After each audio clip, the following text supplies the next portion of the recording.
வாங்க, இன்னைக்கு நாம மத்தேயு 17 கொஞ்சம் ஆழமா பார்க்கலாம். இது ஒரு சுவாரஸ்யமான அதிகாரம். இங்க ஒரு பக்கம் பிரகாசமான தெய்வீக மகிமை வெளிப்படுது, ஆனா அதே நேரத்துல அதுக்கு நேர்மாறா எதிர்ப்பும் வளர்ந்துகிட்டே போகுது. எப்படி? அந்த தெய்வீக வெளிப்பாட்டுக்கும் அதை சரியா புரிஞ்சுக்காத மனித இயல்புக்கும் நடுவுல இருக்கிற அந்த ஒரு டென்ஷனை பத்தி தான் நாம இன்னைக்கு பார்க்க போறோம். அதாவது இந்த ஒரு கேள்விதான் மத்தேயு 17 அதிகாரத்தோட மையமே. பரலோக மகிமை மனிதனோட தோல்வியை சந்திக்கும் போது என்ன நடக்கும்? ஒரு பக்கம் பாத்தீங்கன்னா கண்ணை பறிக்கிற மாதிரி ஒரு தெய்வீக பிரகாசம், இன்னொரு பக்கம் மனுஷனோட பலவீனம், குழப்பம். இது ரெண்டும் ஒன்னோட ஒன்னு மோதும் போது என்ன ஆகுது? வாங்க பார்க்கலாம். சரி, இந்த கதை எங்க தொடங்குதுன்னா, ஒரு உயரமான மலையோட உச்சியில. அங்க இயேசு இருக்கார். கூடவே அவரோட ரொம்ப நெருக்கமான சீஷர்கள் பேதுரு, யாக்கோபு, யோவான். அங்க அவங்க வாழ்க்கையில மறக்கவே முடியாத ஒரு விஷயம் நடக்க போகுது. அதுதான் அந்த மறுரூபமாகும் தருணம்.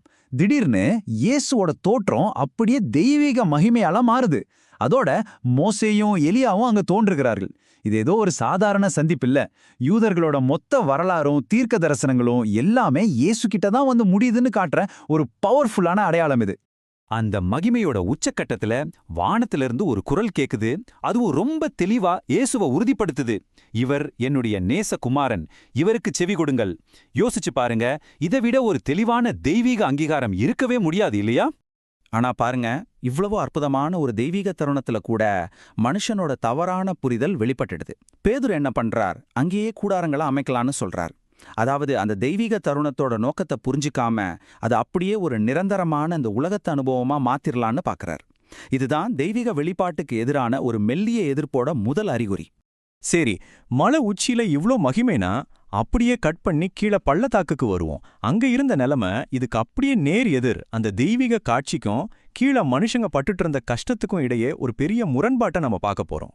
மலையில தெய்வீக சக்தியும் பரலோகத்தோட உறுதிமொழியும் வெளிப்பட்ட அதே நேரத்துல கீழே பள்ளத்தாக்குல ஒரு அப்பா தான் மகனோட விடுதலைக்காக போராடிட்டு இருக்காரு. ஆனா பாவம், இயேசுவோட சீஷர்களால அந்த பையனை பிடிச்சிருந்த தீய ஆவியை விரட்ட முடியல. இது அவங்களோட பலவீனத்தை, அவங்களோட விசுவாச குறைவை அப்பட்டமா காட்டுது. தன்னோட சீஷர்களோட இந்த தோல்வியை பார்த்ததும் இயேசுவோட பதில் ரொம்பவே கடுமையா இருக்கு. அவங்க கிட்ட சக்தி இல்லாம இல்ல, விசுவாசம் இல்லாம போயிடுச்சுன்னு நேரடியாவே சொல்றார். பிரச்சனை சக்தி இல்ல, விசுவாசம்தான். அப்போ இதுக்கு தீர்வு என்ன? இயேசு சொல்றாரு, கடுகு விதை அளவுக்காவது விசுவாசம் வேணும்னு. ரொம்ப சின்ன ஆனா உண்மையான விசுவாசம் இருந்தா போதும், அது மலைகளை கூட பெயர்த்துடன்னு சொல்றார். அப்ப பாருங்க, சீஷர்களோட தோல்விக்கு காரணம் தெய்வீக சக்தி இல்லாதது இல்ல, அவங்க கிட்ட இருந்த விசுவாச குறைவுதான். இந்த எதிர்ப்பு இதோட நிக்கல. இப்போ அது ஒரு புதுவிதமான, இன்னும் ஆழமான போராட்டமா மாறுது. இது வெளியிருந்து வர்ற போராட்டம் இல்ல, சீஷர்களோட மனசுக்குள்ளே நடக்கிற போராட்டம். அவங்களோட எதிர்பார்ப்புக்கும் இயேசுவோட உண்மையான பாதைக்கும் நடுவுல நடந்த ஒரு பெரிய மோதல் இது. நீங்களே கொஞ்சம் யோசிச்சு பாருங்க. கொஞ்ச நேரத்துக்கு முன்னாடி தான் சீஷர்கள் இயேசுவோட தெய்வீக மகிமையை பார்த்தாங்க. ஆனா இப்போ அவர் என்ன சொல்றாரு? தன்னோட பாடுகள், மரணம், உயிர்த்தெழுதல் பத்தி பேசுறாரு. அவங்க மனசுல இருந்த வெற்றி வீரனான மெசியாவுக்கும் இந்த வார்த்தைகளுக்கும் துளி கூட சம்பந்தமே இல்ல. இந்த வார்த்தைகளை கேட்டதும் சீஷர்கள் ரொம்பவே துக்கப்பட்டு போறாங்க. இது வெறும் சோகம் மட்டும் இல்ல, இது ஒரு விதமான மனசுக்குள்ள நடக்கிற எதிர்ப்பு. துன்பப்பட போற ஒரு ரட்சகர் அப்படிங்கிற உண்மை ஒரு பெரிய ராஜ்யத்தை ஆளப் போற ராஜாங்கிற அவங்களோட கனவை போட்டு உடைச்சது. அடுத்ததா ஒரு அமைதியான ஆனா ரொம்ப நுட்பமான ஒரு சவால் வருது. அதுதான் தேவாலய வரி. இது நேரடியான சண்டை இல்ல, ஆனா அந்த மத அமைப்புகள் கிட்டந்து வந்த ஒரு மறைமுகமான கேள்வி. தேவனுடைய குமாரனா தனக்கு வரி கட்ட வேண்டிய அவசியம் இல்லைன்னு இயேசு சொன்னாலும் தேவையில்லாத பிரச்சனையை தவிர்க்கிறதுக்காக ஒரு அற்புதம் மூலமா அந்த வரியை கட்டுறார். சரி, இதுவரைக்கும் நாம பார்த்த இந்த தனித்தனி சம்பவங்களை எல்லாம் இப்போ ஒன்னா சேர்த்து பார்க்கலாம். இதெல்லாம் ஏதோ சம்பந்தமில்லாத நிகழ்வுகள் கிடையாது. இது எல்லாமே ஒன்னு சேர்ந்து படிப்படியா அதிகமாகிற ஒரு எதிர்ப்போட தெளிவான வடிவத்தை நமக்கு காட்டுது. இந்த எதிர்ப்பை நாம 4 லேயரா பிரிக்கலாம். முதல் லேயர் பள்ளத்தாக்குல அந்த தீய ஆவி மூலமா வந்த ஆன்மீக எதிர்ப்பு. ரெண்டாவது, அந்த கோவில் வரி வசூலிக்க வந்தவங்க மூலமா வெளிப்பட்ட மத ரீதியான சந்தேகம். மூணாவது, இயேசு தன்னோட பாடுகளை பத்தி சொன்னதும் சீஷர்களுக்குள்ளேயே ஏற்பட்ட அந்த மனக்குழப்பம். கடைசியா, இது எல்லாத்துக்கும் மேல இயேசுவோட மரணத்தை முன்னறிவிச்ச சிலுவையின் நிழல், அதுவும் நெருங்கிட்டு இருந்துச்சு. பாத்தீங்களா? இந்த பேட்டர்னை நாம மறுக்கவே முடியாது. மத்தேயு 17ல ஒவ்வொரு தெய்வீக வெளிப்பாடும் ஒரு விதமான மனித எதிர்ப்பை சந்திக்குது. மலையில மகிமை வெளிப்பட்டா இங்க தவறான புரிதல் வருது, குணமாக்குற அதிகாரம் இருந்தா அங்க விசுவாசம் இல்லாம போகுது, எதிர்காலத்தை பத்தின தீர்க்க தரிசனம் சொன்னா அது துக்கத்தையும் குழப்பத்தையும் உருவாக்குது. இதுல இருந்து நாம கத்துக்க வேண்டிய மிக முக்கியமான பாடம் என்ன தெரியுமா? தெய்வீக வெளிப்பாடு வந்தா மட்டும் போதும், மனுஷனோட எதிர்ப்பு காணாம போயிடாது. தெய்வீக சக்தி இருந்தா மட்டும் போதும், எதிர்ப்பு வரவே வராதுன்னு சொல்ல முடியாது. இந்த மூல ஆதாரம் கடைசியா ஒரு பவர்ஃபுல்லான உண்மையோட முடியுது. எதிர்ப்பு ஏன் வளர்ந்துச்சு? சொல்லப்பட்ட உண்மை பலவீனமா இருந்ததுனால இல்ல, அது ரொம்ப சக்தி வாய்ந்ததா, ஒரு புரட்சியை உண்டாக்குற மாதிரி இருந்ததால தான். அந்த உண்மையோட சக்திக்கு எதிரான ஒரு ரியாக்ஷனா தான் இந்த எதிர்ப்பு கிளம்புச்சு. வாங்க இந்த ஒரு கேள்வியோட இந்த பகுப்பாய்வை முடிப்போம். சக்தி வாய்ந்த உண்மைகள் ஏன் இன்னைக்கு உலகத்துல கூட இவ்வளவு கடுமையான எதிர்ப்பை உருவாக்குது? ஒரு கருத்து ரொம்ப உண்மையா பெரிய மாற்றத்தை கொண்டு வரக்கூடியதா இருக்கும்போது அது ஏன் சிலரை பயமுறுத்துது? நீங்க என்ன நினைக்கிறீங்க? சிந்திச்சு பாருங்க.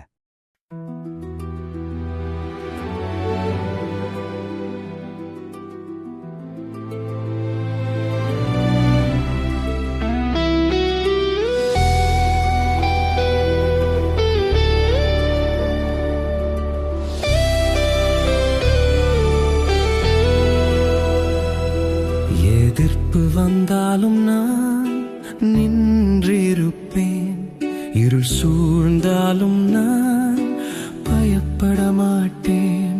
மலை மேல் மகிமை கண்ட கண்கள், பள்ளத்தாக்கிலும் நம்பிக்கை வைத்திருப்பேன். மலை மேல் ஒளி பிரகாசம், இதயம் முழுதும் ஆனந்தம். வானம் சொன்ன சாட்சி அவர்தான் என் ராஜா நிச்சயம். ஆனா கீழே வந்தவுடன் சோதனை முன் நின்றது. பலவீனம் தெரிந்தாலும் விசுவாசம் உயர்ந்தது.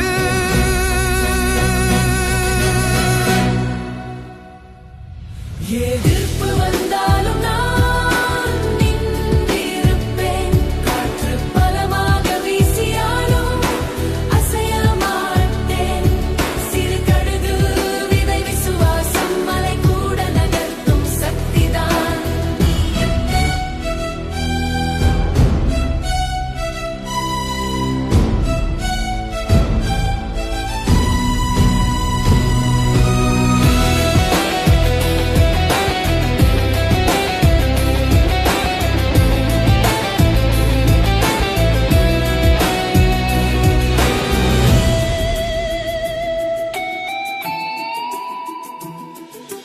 கண்ணீர் இருந்தது சீடர்களில், புரியாமல் இருந்தது மனதில்.